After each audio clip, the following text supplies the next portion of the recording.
ilaa 6 guri iyo hantidii taalay ayaa ku basbeelay dab ka kacay koronto xaafadda Kalluunka ee degmada Waaberi. Abaara 3 habeenimo ayaa la sheegay in dabkan uu bilowday xilli dadka intooda badan ay ahaayeen kuwa hurdayay, taasoo horseeday inay adkaato deminta dabka ilaa Waaberigii. Mid ka mid ah 6 guri ee gubatay ayaa la tilmaamay inuu dabku ka bilowday, iyadoo markii dambana ay keentay inuu dabku ku sii fido dhammaan guryihii u dhawaa. Haddaba Cabdirasaaq Xaaji Axmed oo ka mid ah dadkii waxyeeladu ka soo gaartay dabkii kacay ayaa sharaxaya sida ay arintu ku bilaabatay. ilaahay amarkii horta qasaar weyn oo aad u baaxana dabka naga soo gaaray. dad badan oo dadna hadda ilaahay amarkii oo dad wax ku noqdo ma jiro, laakiinse naf wax ku gaar ma jiro, balse hanti ayaa aad u burburtay.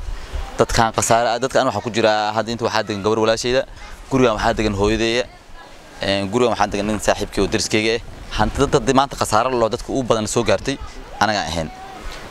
alxamdulillah rabbil caalamiin wixii horta wixii aan sheegnay waa dambi. haddii ban hanti maanta oo hanti bis ay noqotay oo bil aadan oo wax noqonin ilaaha ma hadleena. dabka ma xalan wuxuu ka kacay waa koronto. waxa maqlayna moobilo iyo baasabooro oo aad u dad badan ay leeyihiin in meesha ku gubteen, moobilo qaali in meesha ku wada gubteen. dad qaarkood xataa maanta bisha waa taqaanaa 6 ama 7 waaye. dadka badan way soo wada adeegteen, dad mashaar wada qaatay aheen. dadka ayuu soo wada adeegtay raashinka dad badan halkaas oo aragteen ama la raashin badan oo ceerin ayaa ku wada gubteen.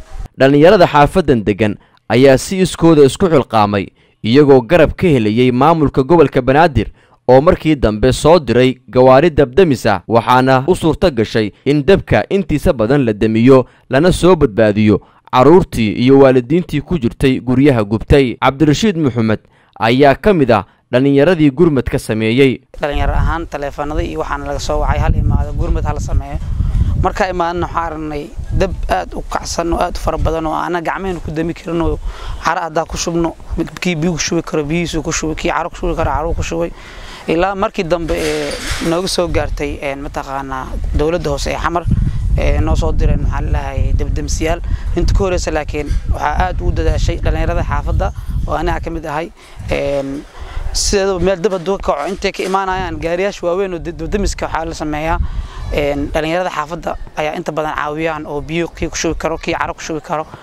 marka runtii qasaara inta uu ka sii badan lahaa asleeyahay haddaan anaga ka soo gaar leen dhalinyar ahaan.